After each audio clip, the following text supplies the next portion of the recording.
Alrighty, team. How's everyone doing today? We ready to roll? Okay. Lovely. All right. Well, nice to see you all. Welcome to, I guess, the second webinar in our free community webinar series. Today, we're going to have a look at E-MTBs and how to adapt our skills for this kind of new era of riders that are here and here to stay by the looks of things. So the main goal, I think, for today to jump in is to hopefully take away, why E-MTBs can be a source for good. And when I think of, that statement, I think, naturally we think how. So how can E-MTBs be good for riders, which includes ourselves? We're all coaches, but first and foremost, we're riders. So how can they help us, whether it's access to riding, confidence, or just enjoying your riding? So how do they help riders? Number two, how do they help coaches? What opportunities can E-MTBs bring to new coaches or coaching businesses or guiding companies? Lots of opportunities there for us as coaches. And then number three would be how E-MTBs can be a good source for good for just the industry in general, and not just industry growth, but a specific industry target, especially when it comes to things like diversification, bringing in different riders, people with different interests, different backgrounds, but something we'll talk about later on as well is how E-MTBs can be a wonderful source for good in terms of bringing back riders that we've essentially lost from the sport, and they've been able to come back and enjoy the sport again. So that's kind of the goal. Hopefully by the end of the webinar, we're walking away seeing how it can be a good source for a source for good, essentially. I'll take a couple of pauses. It's just to admit people through the recording. Looks like we're good. So, cracking on. The first thing I want to talk about today is classifications and just defining what is an E-MTB and why the Class 1 designation really matters. So, for today's purposes, when we say the word or the phrase E-MTB or e-bike, we're pretty much just talking about Class 1 electric mountain bikes, and they're defined as pedal assist only, and they're limited to 20 miles an hour or 32 kilometers an hour, depending on where you live. And that classification is fairly universal around the world. There might be some different names for it. There might be some other sort of details in and around that. But for argument's sake, most of the time a Class 1 E-MTB is just pedal assist only, so there's no throttle. And then there's a limitation on the battery and power, essentially, and the top speed of the bike. And that's important. We'll kind of dig into why that's important in a little bit here. And then we've got Class 2 and Class 3 classifications. So Class 2 is a throttle assist. So this is where it really separates things. You can get the power, you can get the wheels spinning without any pedaling, and that creates a very different riding experience and really represents a very different tool for biking. And the Class 2s are still usually they're restricted to about 20 miles an hour. So same kind of speed restriction as the Class 1s, but the main difference there is they have a throttle. And then Class 3, typically they're pedal assist only, but they don't have a power or speed limit until about 28, 30 miles an hour. So really quite fast there, like 45 kilometers an hour. And so the Class 2 and 3 kind of e-bike classifications, they're really reserved for on-road use, kind of commuter use, and really aren't part of what we class as sort of electric mountain bikes per se. So it's good to just sort of start off by defining what do we mean by an EMTB, and why that's important too is because we tend to have labels in our society, and then that label kind of gets a bit of a broad stroke, and then a number of different things get painted with that same label. And so it's really important that when we're talking about pros and cons or trail access, that either as a rider or as a coach, we're being very specific with what we mean as a class 1 or what we mean by an e-mountain bike, because yeah, it's very different to the class 2 and class 3 bikes. Cool. It's a good place to start. What is a class 1 e-bike? Pedal assist, 32 kilometers an hour, kind of top speed. The next thing I'd like to just jump into is ask the room, kind of put it out to you all, and feel free to use the comments section, or you can just unmute your mic as well. But I'd like to find out like who's ridden one or who's got one, maybe if you've coached with one, or maybe your friends have one, or how welcoming is your community to class 1 e-bikes? Like, just tell us a little bit. I'd like to kind of get a feel for the room and see what your experience is with e-bikes. So that feel free to just tap away, warm up your fingers. Brenda's ridden one, doesn't own one. I had one, I've just sold it. So I've owned about three or four different e-bikes now. I've ridden more than that. Jordan hasn't ridden one. That's cool. It's a bit of a slippery slope, because as soon as you ride one, you're like, oh, now I want one. Pros and cons.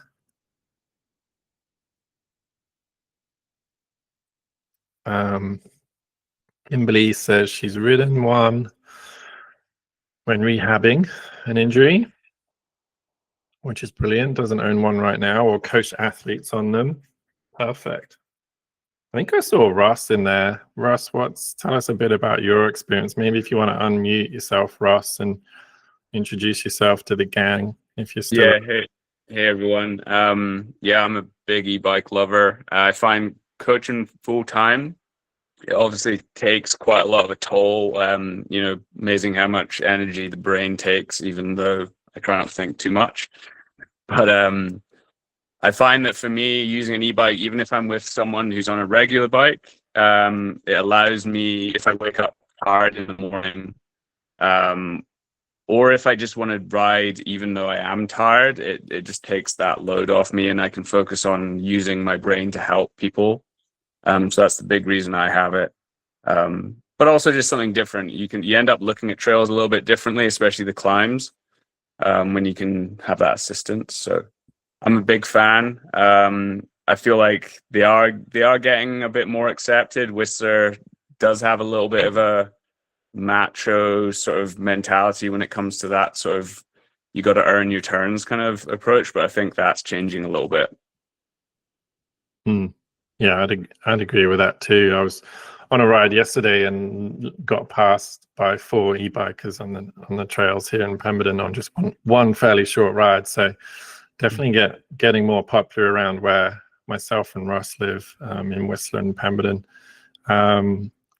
Brenda was mentioning nearly every group clinic presents an athlete on one. Oh, that's cool. So more and more students are coming with e-bikes.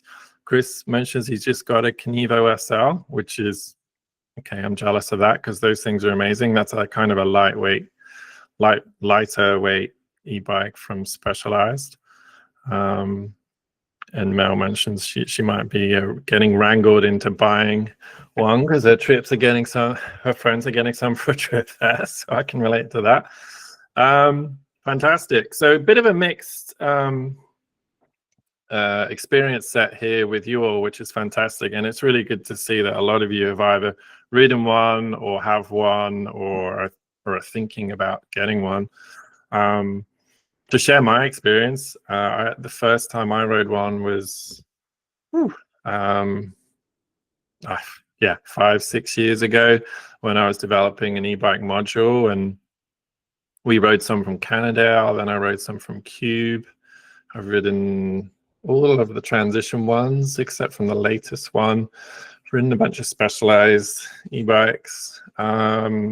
Primarily though, and a Santa Cruz actually. Santa Cruz Bullet, that was a lot of fun. And for me, the year I got the Santa Cruz Bullet, that was the first e-bike for me that I genuinely loved, because up until that point, the bikes, the componentry wasn't great, or the geometry wasn't great, or they rattled really a lot, they were loud. And so for me, a lot of those kind of quality control, sort of ride characteristics of the bikes weren't there. So even though they had the power, for me the pros didn't outweigh the cons, because for me I prioritize how the bike feels, how it handles, how it corners, how it jumps, how it handles steep terrain. So for me that's still a big priority of mine. And the Santa Cruz Bullet was the first one I had, which just rode incredibly well. It rode just like my trail bike and even my downhill bike, but it had a motor on it. So that was the first e-bike for me that I rode. And to be honest, I rode that bike way too much that summer, and I barely touched my regular bike. And I was surprised how much I kept my fitness, but I definitely lost quite a bit of power in my pedaling. In recent years, I used the e-bike maybe 5% of the time. So I'm still very much heavy on the trail side, on regular bike side, but I have spent a lot of years riding a lot of different e-bikes, researching e-bikes, and trying lots of different types of class 1 e-bikes, heavier ones, lighter ones, downhill or enduro orientated or XC orientated. So I have quite a big background trying them out and trying to learn and educate myself about the e-bikes. So nice just to sort of highlight a bit of the context of where some of today's information is coming from. So let's crack on. We talked about what a class 1 e-bike is and why that matters, and let's dig into that a little bit more in terms of trail access. So typically speaking, particularly in North America, and I've seen this in Australia and the UK as well, generally where places and trails accept class 1 e-bikes, it's where they'll allow regular mountain bikes, and then they'll allow the addition of a class 1 e-bike. I haven't seen anywhere that allows class 2 or class 3 bikes other than motorized trail networks. So trail networks that are open to quad bikes, dirt bikes, they might be open to those kind of and you might have seen them, those kind of electric dirt bikes, the Surons out there. And those things are amazing. I still think it's very similar people that love being in the woods or out on the dirt, playing on 2 wheels. But for me, that really goes down towards that motorized bike category. And that's not what we're looking at here. So generally speaking, class 1 e-bikes are allowed on regular mountain bike trails. In a number of areas, and then obviously there's still some issues where a lot of areas where they're not accessed yet, and that's largely due to a misperception of what it is, how much power it has, and how much damage they do or don't cause on the trail. There was a study that IMBA did, and there's a couple of other studies, but the best one I think was done by IMBA, and the outcomes of that study was basically that there was very minimal damage to the trail, and it was essentially comparable to a normal mountain bike. And it makes sense because the tires are the same. The power isn't significantly high enough to really cause any kind of wheel spin, which is what you would get from a different class e-bike or from an e-dirt bike. So there's no kind of throttling, spinning out with wheels. There's no sort of larger tires or more aggressive tires. It is essentially just a mountain bike. And so the results of that study weren't actually unsurprising, but it's important to have those results because it kind of demystifies the idea that e-bikes can cause more damage on the trail. So it's nice to just go through some myths and facts. I think the other myth with e-bikes is that it's easier, and anyone that's owned an e-bike will tell you that it's not easier. You just ride further, because as mountain bikers and as people that like to get out there and exercise, you end up maybe not redlining as much. What I find e-bikes provide, and there's some science behind this as well, is the overall physical exertion is very similar to a regular bike, but instead of it being kind of zone 1 to zone 3 to zone 1, an e-bike, it's a lot easier to stay in sort of zone 2. So it's a different type of cardio exercise, and it does lend itself towards endurance training and less for power training, because obviously the motor's got a lot of the power for you.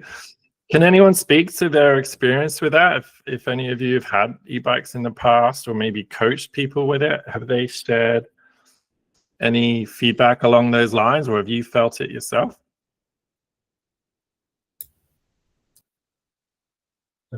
Yep, I've definitely experienced that. I've just got my first e-bike and only gone for one ride, but Yeah. Definitely I felt like I didn't feel I was it's an SL bike, so I didn't feel I was riding much faster than on my regular bike, but I just sort of had to stop less and rest less, and I was redlining. Definitely didn't hit the red line at all. Whereas I know on my regular bike on certain climbs, I'd be sort of, my heart would be coming out my mouth. Yeah. But yeah, certainly consistent with what you're describing. Yeah, 100%. I feel the same. Like, and it's largely why a lot of athletes, particularly downhill athletes, are now using e-bikes for training, because instead of going on a road ride, and the value of road rides is you can really control your heart rate, and then you can put it into zones based on your output, and it's a lot easier to get that efficient cardio workout that you want. Whereas when you're on your mountain bike, you're a little bit limited to obviously the trail that you're on, and then the terrain starts to dictate your heart rate, so you don't have as much control over it.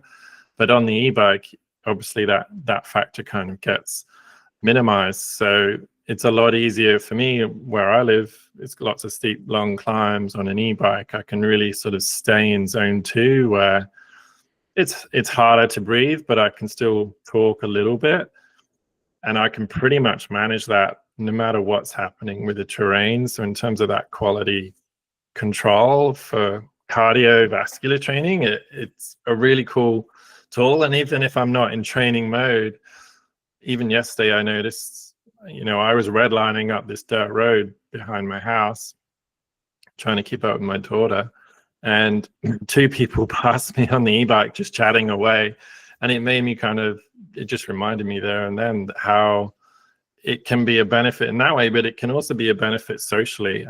I've had a lot of success, and I've heard a number of stories of how e-bikes have brought back a bit more of that social element to mountain biking and to communities, because people do find it easier to manage a pace.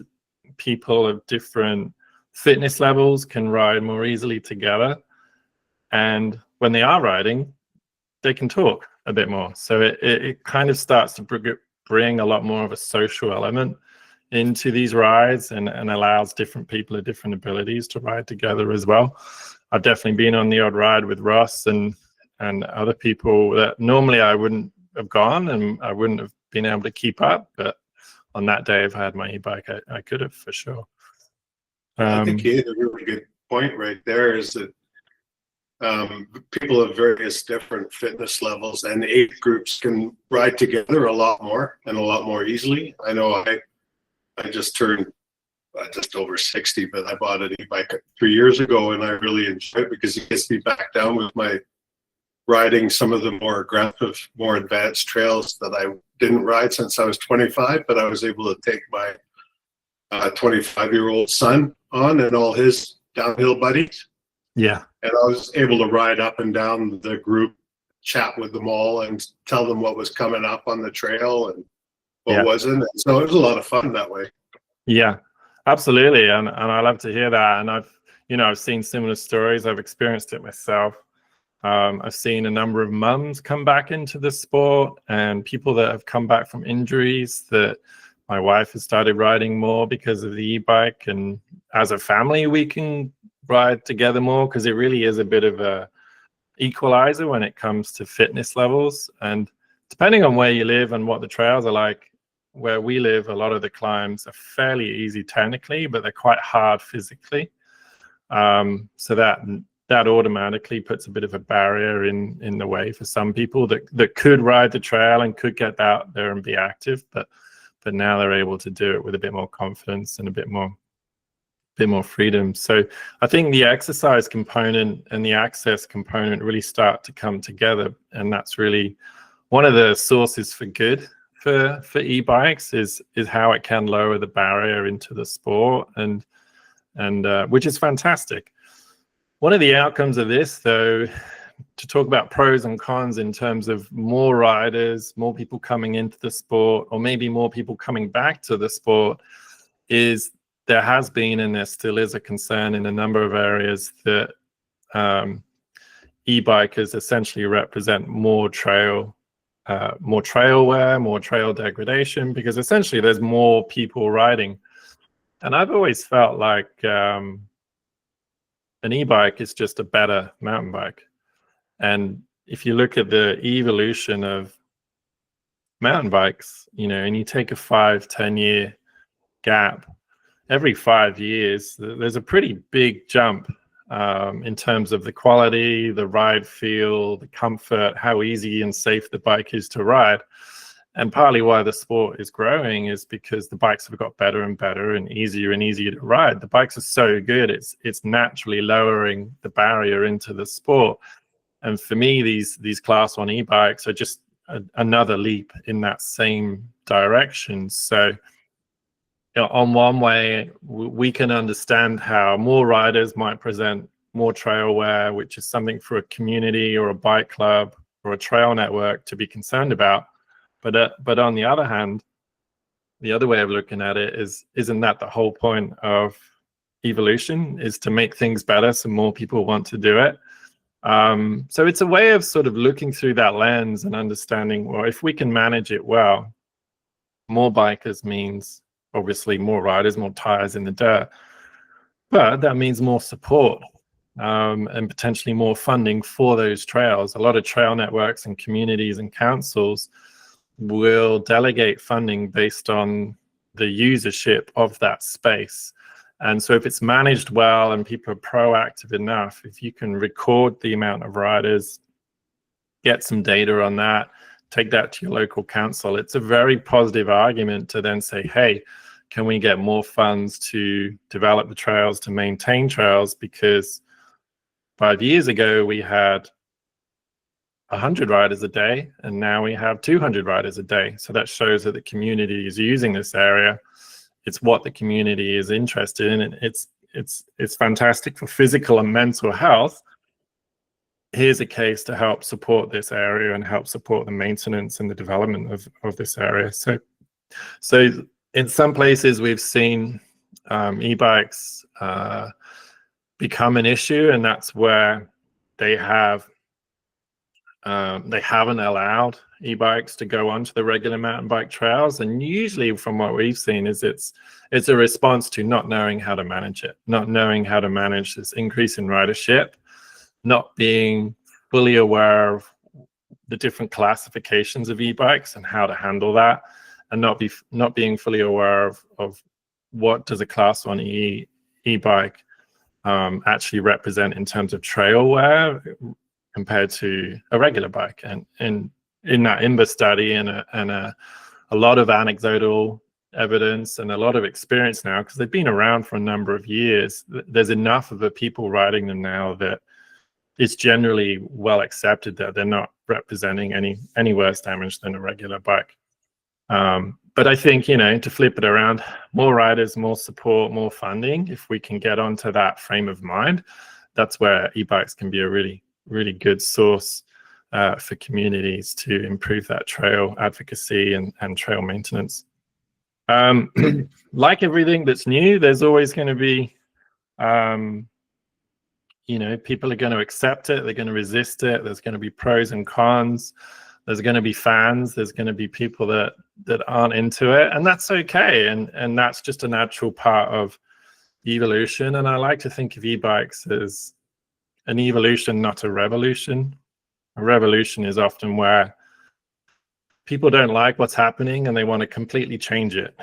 And evolution is just a refinement of what you currently have. And for me, that's where these class 1 e-bikes are. It's just a refinement of the bike that we are already riding and have been riding for a long time.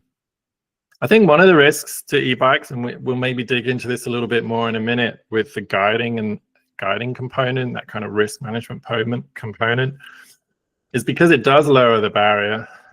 People can get into mountain bike trails that don't always have the skills, the knowledge, the fitness and experience that they might need to be in that environment. And then people that do, they can take those e-bikes and they can get into a remote wilderness setting a lot quicker than on a regular bike. And a wilderness setting is really just classed as more than 1 hour away from emergency medical care.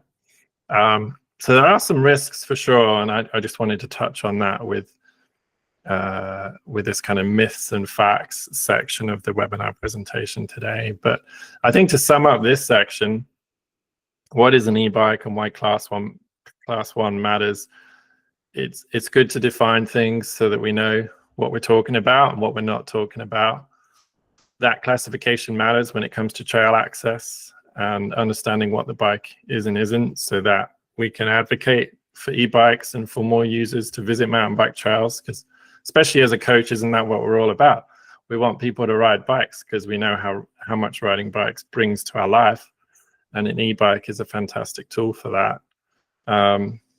Its benefits for exercise as well, we touched on that, and then that all sort of leads into just lowering the barrier and increasing the access to mountain biking, which is amazing. Cool. So let's jump on to the next section. Any questions, comments on that before I kind of move on to the next slide?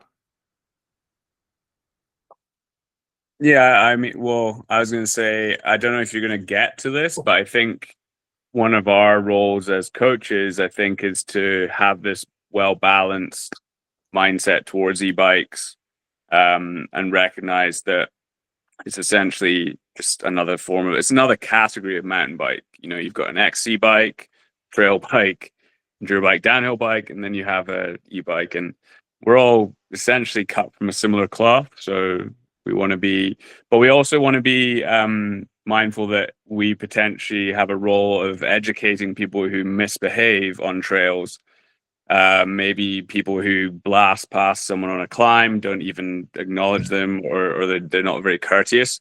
A lot of people, especially if they've come straight to e-biking from never doing any mountain biking, they may not know about all this kind of stuff. So I think it's our place as coaches, I think, to potentially help with that. 100%. Yeah, absolutely. And we'll dig into the kind of the guiding side of it in a little bit, but yeah, I agree with you 100%, Ross. I think what we can do in terms of just highlighting the positives and then making people aware of the negatives or the risks, that's that balanced approach that we want to deliver as coaches. So love it.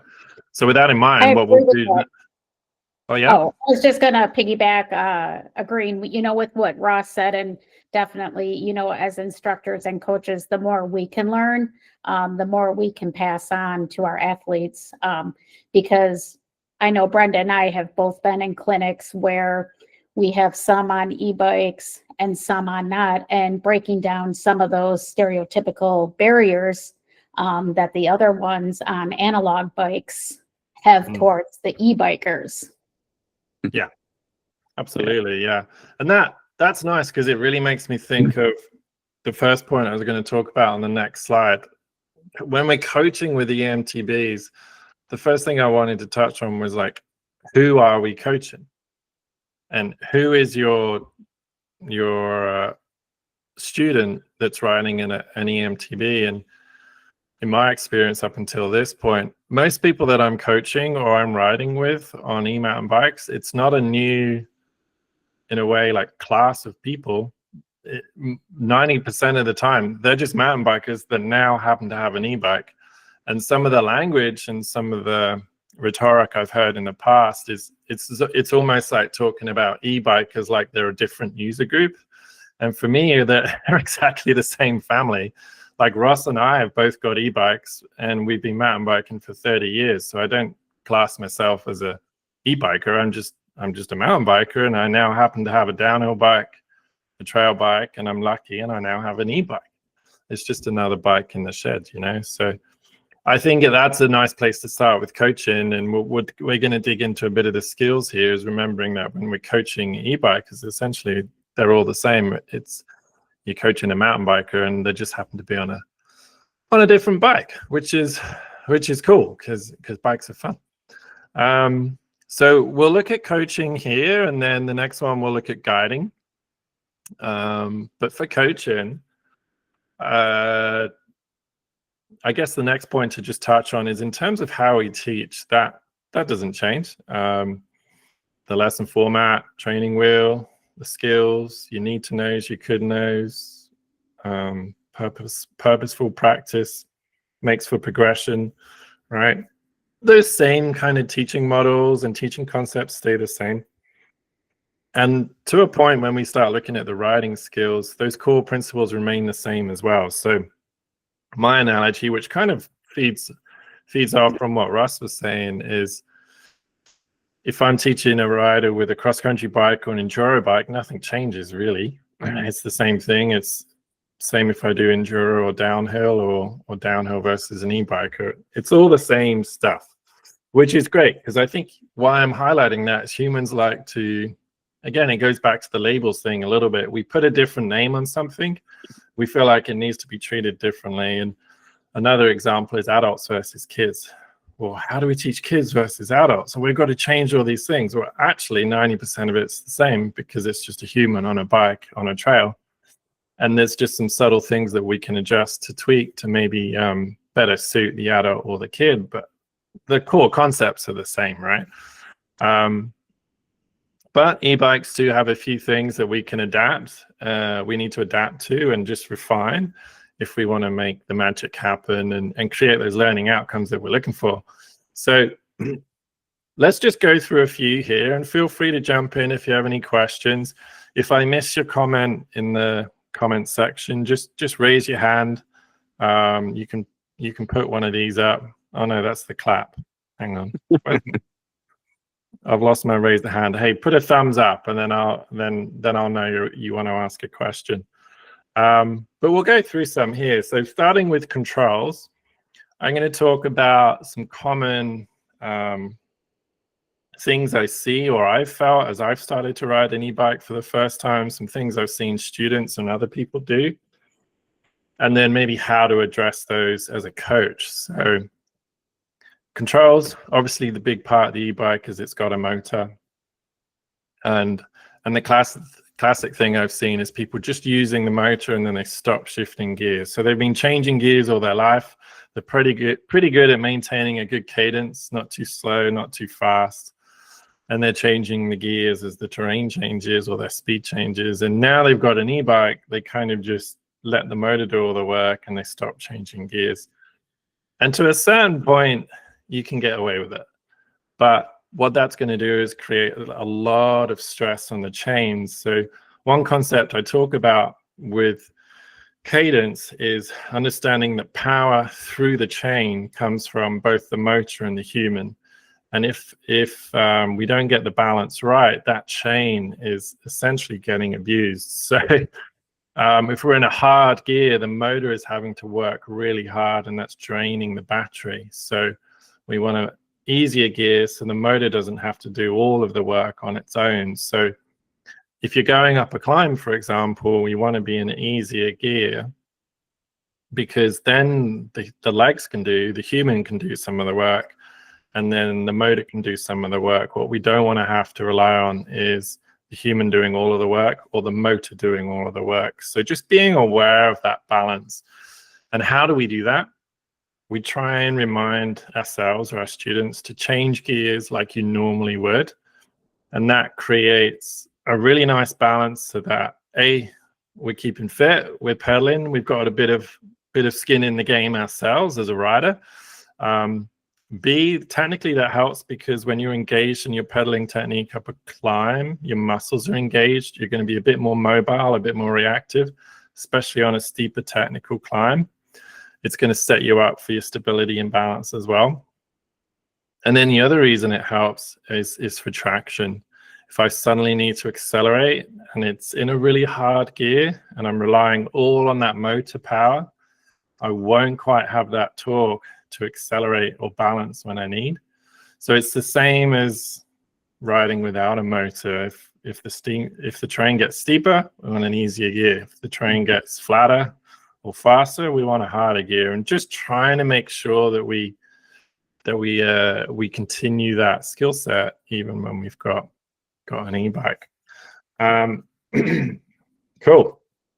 And the other side to that with the controls is obviously most e-bikes have 2 or 3 power settings. So like a eco, mid, and then a boost, or eco trail and boost, or some kind of 3 settings. It's just understanding where and when to use what. And essentially speaking, I like to break it down into like a gravel climb, say like up a dirt road, versus a single track technical climb. So if you or your student are going up a dirt road and there's nothing really technical to it, what power you're in doesn't really matter too much in terms of grip or cadence. It's really just more what battery life might you want to get out from the ride.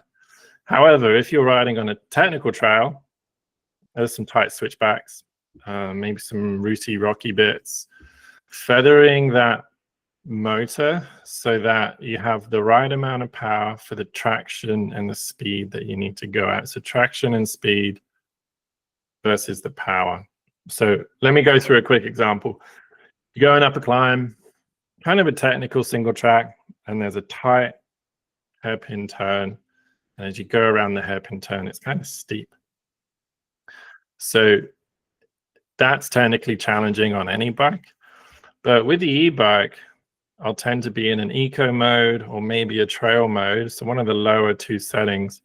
I don't want the full power because I've got to go slowly around that hairpin. So straight away, that kind of negates the need for full boost mode because it takes away the finesse. So anytime I'm on a technical climb and I'm pedaling and I need finesse, I'm going to have to take me or my student into one of the lower power settings, the eco mode or the trail mode, because I want to be able to balance the human power with the motor power. And if the motor is on full power, it's very hard to finesse with the pedals because as soon as it detects the rider pushing, it's going to input a ton of power.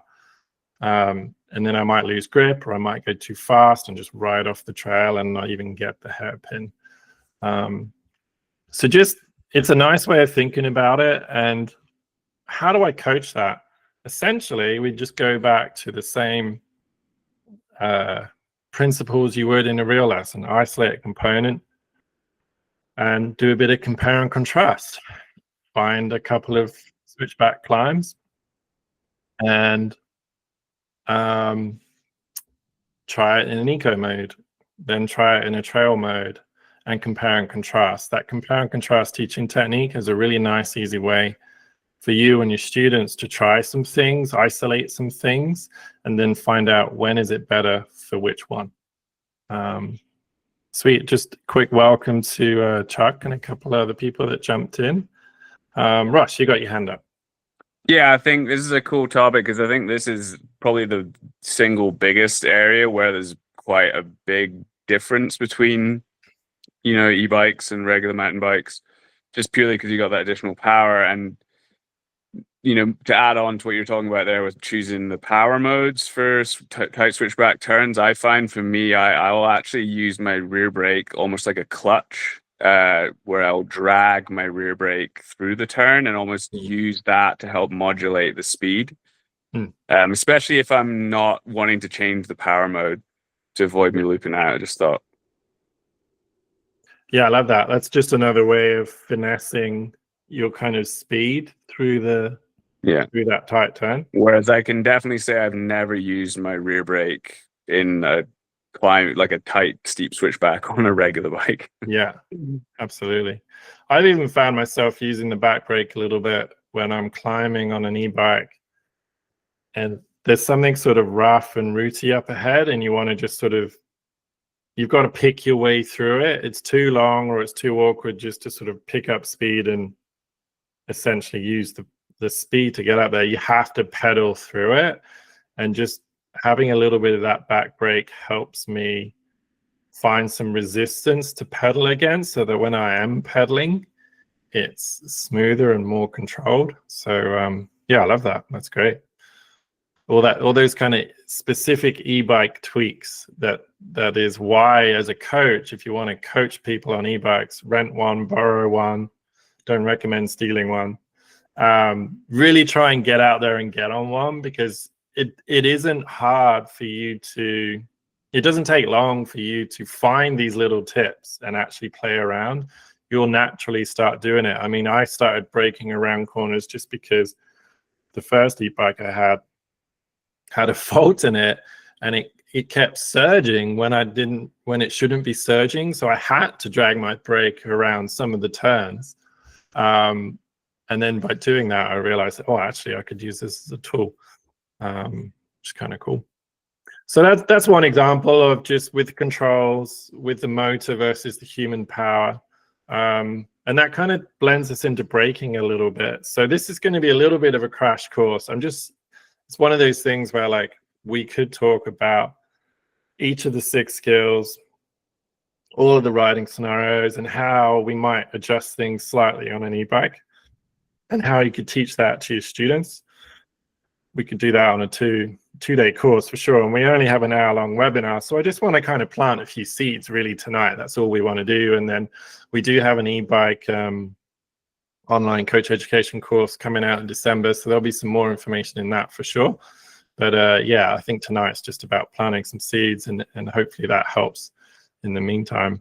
Break-in, you know, sometimes you might have heard e-bikes are harder because they're heavier, and so they take longer to slow down. Always go back to high school maths, add up your weight and your bike's weight, and then compare it to the same thing but with a regular bike. Often the weight increase is anywhere between 5 to 10%.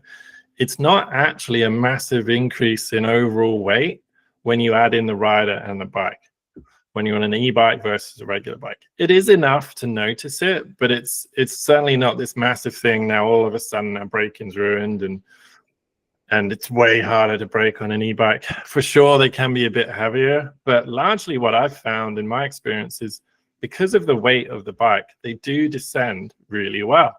And that can give you confidence, and you end up taking more speed into sections. So partly it's because of the bike is heavier, but sometimes it's just because you're riding well anyway, because especially these days, some of these e-bikes are awesome, and you just tend to carry speed better as a rider. So it's good to understand some of the nuances there when it comes to braking. But there's also a trade-off with e-bikes. They are a bit heavier. They can be a little bit harder to slow down, especially if you live in Pemberton and everything's steep. So that effect becomes, you know, magnified. But they do have more grip. And especially if you're braking on a flat surface, braking into a corner, or braking carefully down a section that's dry and has good traction, there sometimes the positives can outweigh the negatives. But essentially, if I know the bike is heavier, I'm just going to be a little bit more aware of my braking points and just braking a bit earlier. And in terms of a newer rider, that can be just as important as someone that's riding really fast or maybe racing. It's the same concept, is whoever you are and what ability level you are, you just need to try and brake a bit earlier so you give yourself a bit more room. And how to do that, I'll go through a section of trails with my students or myself, and I'll literally just practice choosing different braking points and just start with as early as I can and just feeling a really nice, smooth, gradual braking zone before a corner or before a section, and then gradually reducing that braking zone. So I just kind of go back to some basics, but back on the e-bike and just refamiliarizing myself, you know, on this bike, how much earlier do I need to brake versus my other bike? So not reinventing the wheel, not doing anything different, just same skill, adjusting the timing. stability and balance. So you stand on a bike, you move on a bike. For a large extent, it doesn't matter what bike you're on. It's all the same principles. Chin over stem, stay centered, stay mobile. I have found, because the e-bikes can be a little heavier, I don't know if Ross can relate to this, or some of you that have ridden your e-bikes a bunch, but the next day, I used to do this ride in Whistler where that was a year where I was riding an e-bike quite a lot. And then normally it would take me about hour and a half, 2 hours on my trail bike, and it would take me about 45 minutes on my e-bike. And I would end up doing that ride way more often when I had the e-bike. But then the end of the week or the next day, my arms and upper body were like, felt like I'd been riding a ton of bike park. And that's one of the advantages of e-bikes is I've ended up riding more often and having a more balanced workout, because essentially I'm getting more what I call fun time. So whether it's a downhill or a section where I'm standing up, because you're on the e-bike, because you're reducing the time spent climbing and you're increasing the mileage descending or in the fun zone, you're essentially using your upper body a lot more, which is fantastic. But what I found is because the bikes are heavier, it does take a bit more. If you're being active and really steering and leaning the bike, pumping the bike, the e-bikes, because they're heavier, they do require a bit more energy from the rider. And the advantages are you get a better workout, and the disadvantages are that's tiring. And a good reminder of that is if you are on an e-bike and you do want to make it feel less static, you want to feel less like a passenger, the bike is heavier, so you do need to move it. So being in a slightly lower position, hinging at the waist, bending the elbows, that naturally puts us mentally, as most riders, into more of an aggressive kind of mentality where we are steering, leaning, pumping, pushing, because it's quite easy with the heavier bikes. They are stable. It's quite easy just to kind of let the bike do the work on the descent and stand on it, and it starts to feel a bit more like a child's bike or a dirt bike. But yeah, got to stay active. Stay active is key. Any thoughts or experiences from that, from any of you all, or any questions on that? Does that make sense? Cool. Yeah, I think sometimes even the low centered mass can more guarantee someone can be quite centered on the bike. You know, you could argue that even maybe because of that, they potentially corner a little bit better and even jump more easily from the perspective of less likely to get your mass outside of the center point and get that rotation, as long as you got a balanced suspension setup. Yeah, 100%. Let's dig into some of those in a minute, the cornering and jumps. Climbing it's the funny thing with climbing is I find that like it's got a motor. I can just sit down and let it do all the work. And to a point that's true, but depending on how technical the climb is, what I find, and to allude to Ross's points earlier, e-bikes are so fun and the power is so fun. And if you're new to it, it's very novel. And so you do start looking at trails differently, and you start to play on the climbs as much as you might sort of play on the descents. So depending on where you live, it's not as much of a workout on the climbs, have fun on the descents. It can be have fun on the climbs and have fun on the descents, even though you're working out the whole time. And a good example is what I've started to do with my bikes in the past is you'll start to climb up things you would normally ride around or walk around, and you'll start to attempt more difficult climbing trails, which is really awesome. That's bringing a whole new element to your mountain biking that maybe you haven't had before. And because of that power and because of the weight, they do have a really good grip for climbing. But if you're climbing out of the seat, what can be really new to you is, especially if you're in a higher power setting, especially if you're in boost mode, if you're pedaling out of the seat, the bike underneath you, it wants to accelerate ahead of you. So then you end up with your weight back as you go up the climb. And if you've done any trials riding, you'll be very familiar with this, but a lot of mountain bikers haven't. But a big part of trials riding is as you throttle the bike and it accelerates up a slope or up a hill, you have to try and connect with the bike so you don't just fall off the back of it. And if you take that idea from trials biking and you kind of cut and paste that to an e-bike, it's very similar, even though it's a lot more mellow. It's a very similar concept. So whether it's your position, you know, if I'm going up a climb on an e-bike and I'm standing up, I will have my weight a little bit more forward to kind of anticipate the acceleration of the bike and to stay over it and to make sure I don't get pushed into the back seat up that steep rock or whatever it is I'm trying to play with and trying to get up. You can practice that in a driveway. So again, like a lot of this stuff, I just think, how would I teach this? Well, let's just break it down. Let's make the terrain easy. Let's do a bit of compare and contrast. And then I can take that back to the trail and then apply it later after I've practiced. So I might just practice putting it in boost mode on the road, flat road, and just practice pedaling, standing up and getting a feel for the surge of acceleration with the bike underneath me. But I'm in a really safe environment. So if I do get a little pushed in the back seat, it's fine, I can handle it. So simple teaching principles are the same. We're just applying those teaching principles to a slightly different idea or slightly different concept that day. And there's ways to sort of, if I'm climbing out of this seat on an e-bike, I'll have my elbows kind of up and forward. That helps keep my body over the handlebars. And I can almost prevent the handlebars from pulling out in front of me. I can try and keep them underneath a little bit. So there's some positional things. But if you make the terrain easy and you just try some compare and contrast, you can create a fairly safe environment for you or your student to start playing with some of these ideas and concepts to get used to that e-bike. Cornering, bikes are heavier, so real simple.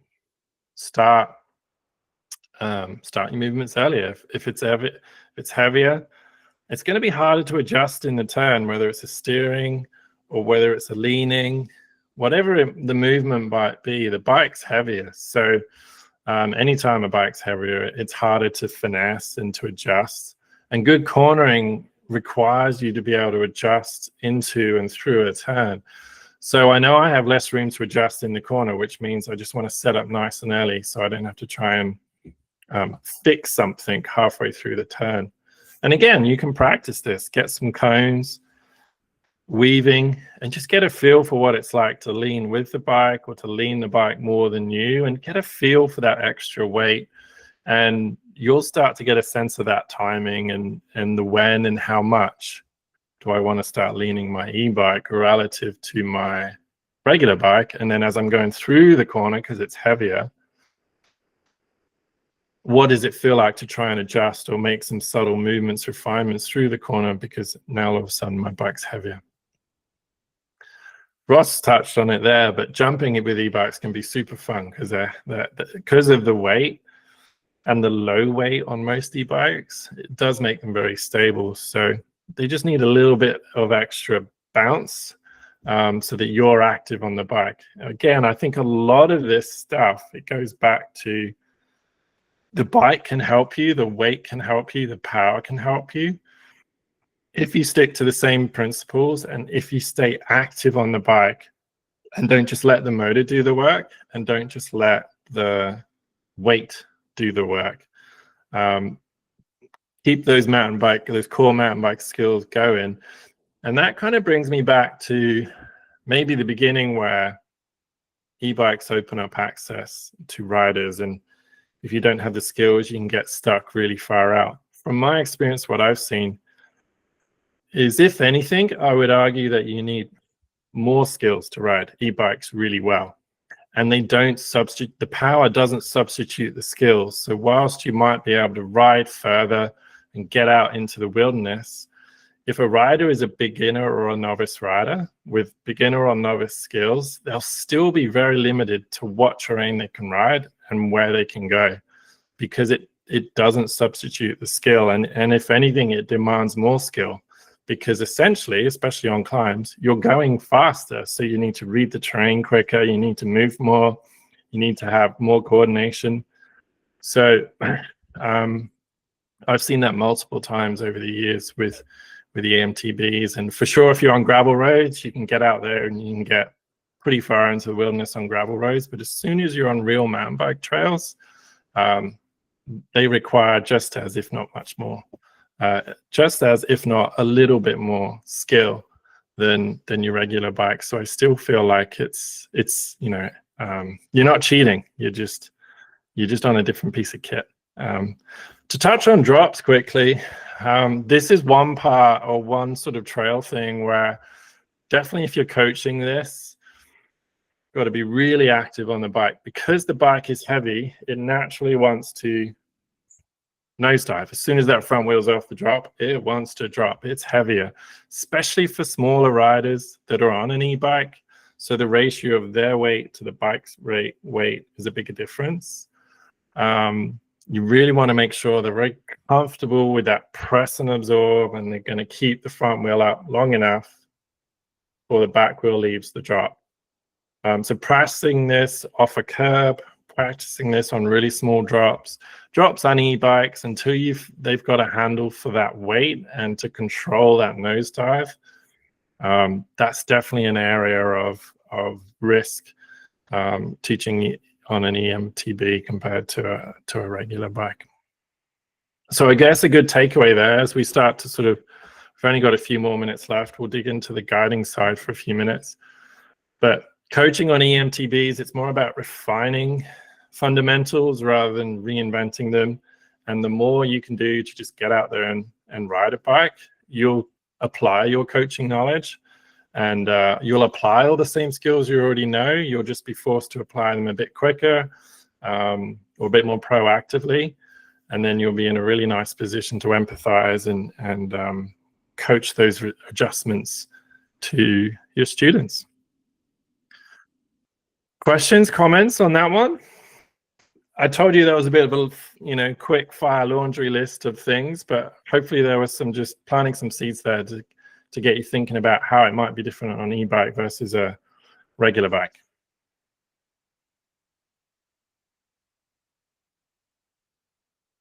Yeah, Ross, go for it. Yeah, I was going to say, just to add to one of the other differences, I think I find for myself on really steep technical climbs, I actually drop my seat pretty much to halfway quite a lot, yeah. Not just an inch lower like we might use on a regular bike. And I just find that helps put my center of mass low, but not far back to give good traction. Yeah, I love that.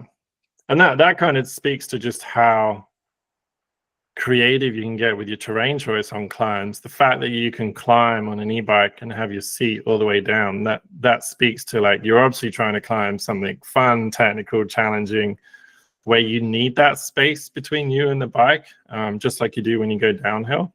So that's cool. I love that.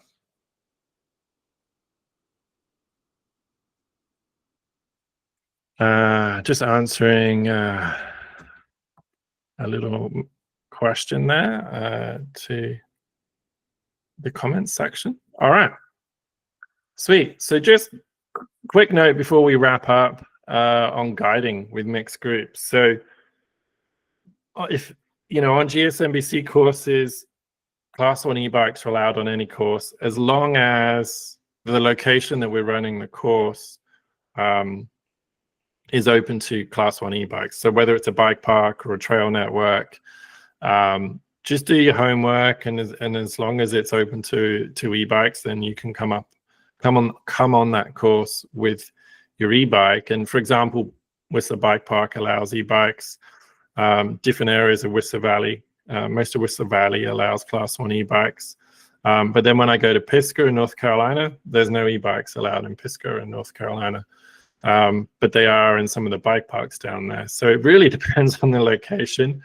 But also that means as a coach, we'll get people coming to some courses or camps with, might have 2 people on an e-bike and 3 people on a regular bike. So first things first, just make sure as the coach, don't forget to check their batteries. I know that sounds like an obvious thing, but I've already had a few people come up short because they forgot to check their battery, or they had a temperamental battery and had issues with it. So it's something to just add to your bike check at the start of the lesson. Is, oh, I see e-bikes, let's double check their batteries, let's double check when they charge them.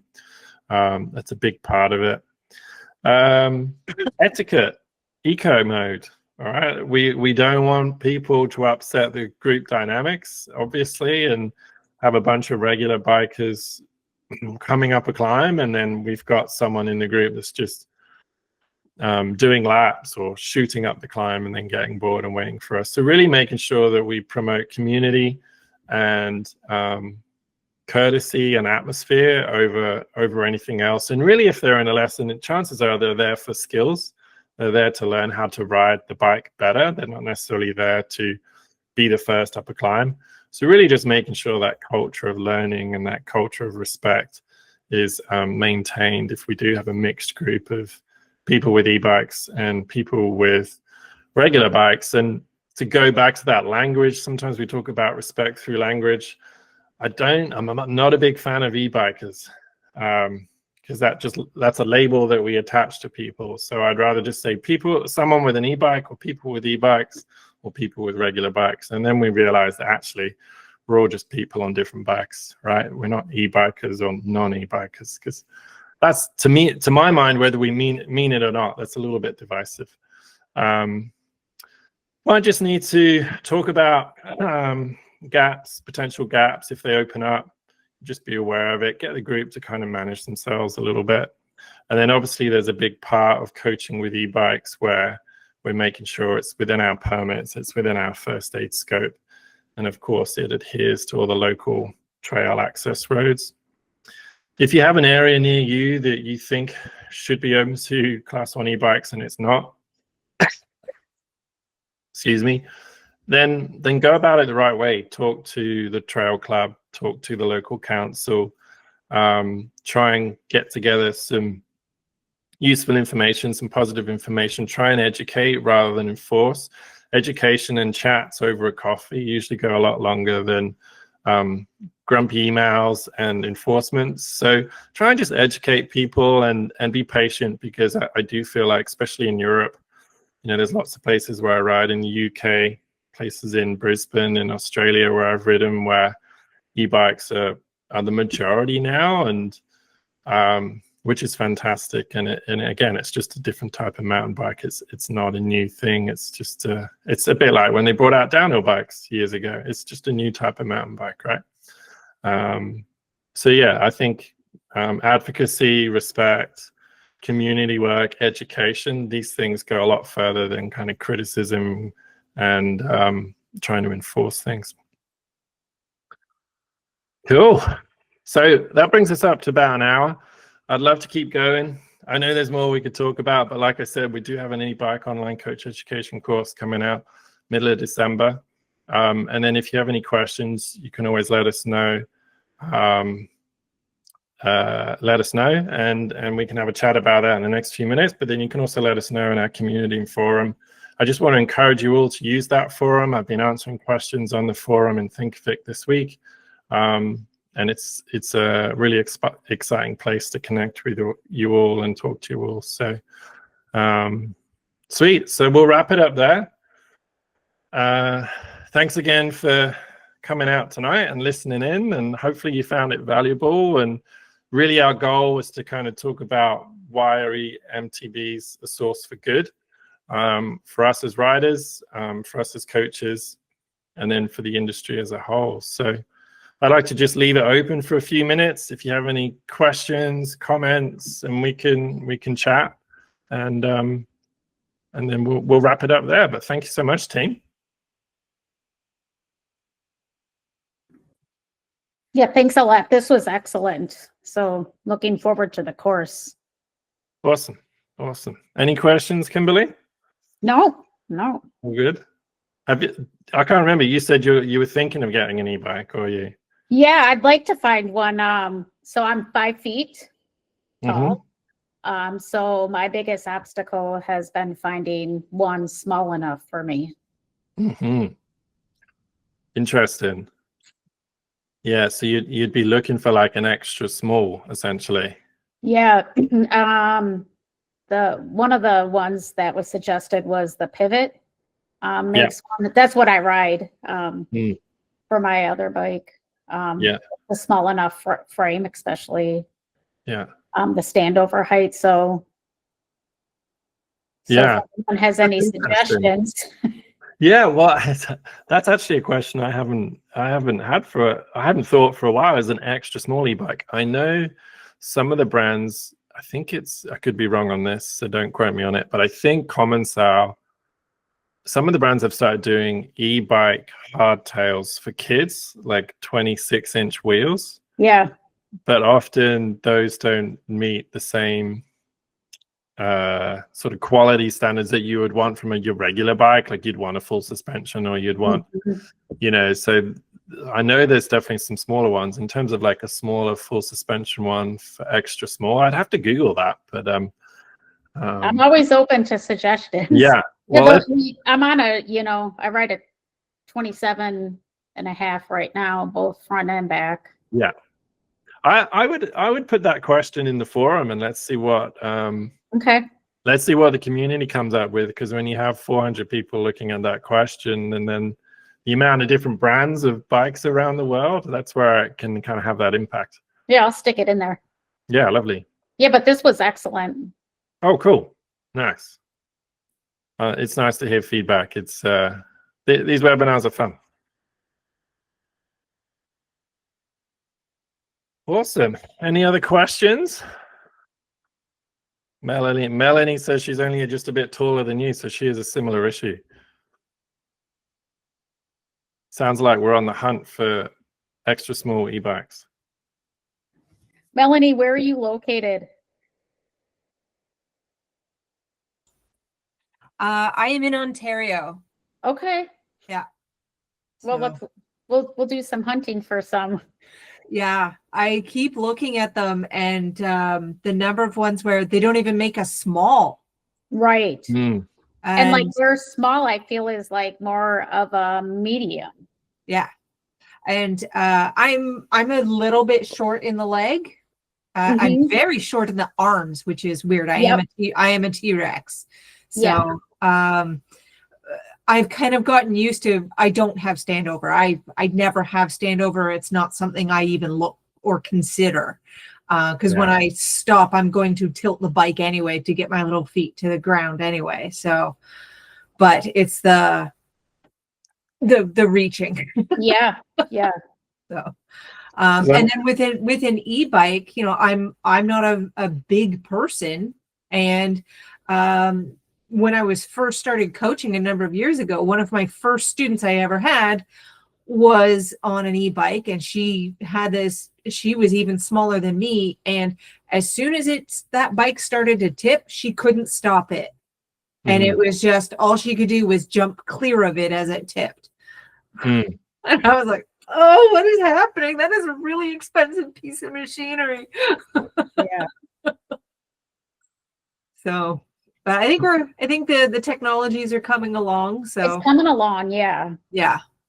But I'll post I was quickly looking, like the Trek. I know Trek do some really nice e-bikes, and their small starts. I mean, they say it starts at like 5'1" to 5'5". Similar for the Transition one, I think, because they both do a small. But the Trek Rail, I mean, all of the Trek e-bikes are really nice. You can't go wrong. But they are. I know that. Yeah, so they start around 5'1". Yeah.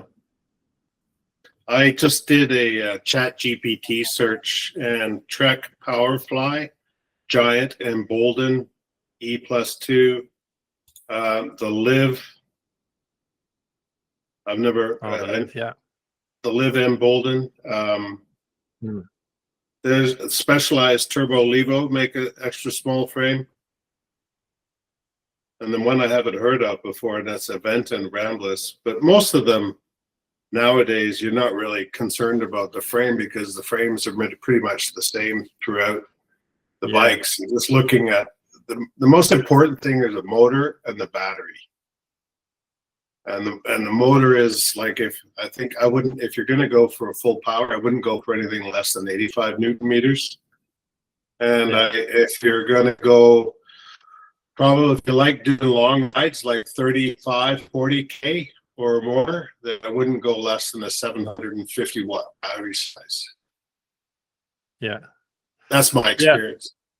Yeah. I mean, there's pros and cons. Like, I find a lot of bikes these days are overpowered and too heavy for most people. Most people want to ride for 2 hours, and you don't need a massive battery or massive motor.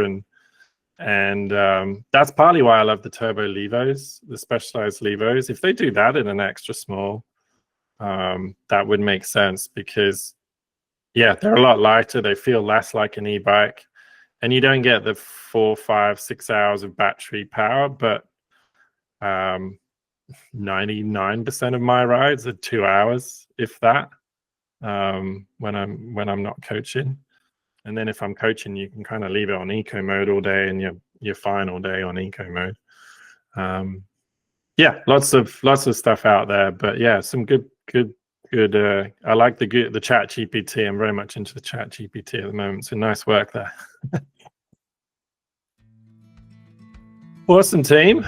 Well, thank you so much for your time this afternoon, and hope you enjoyed it. And like I say, keep in touch, and we've got some more webinars this month and next month coming out. So thank you.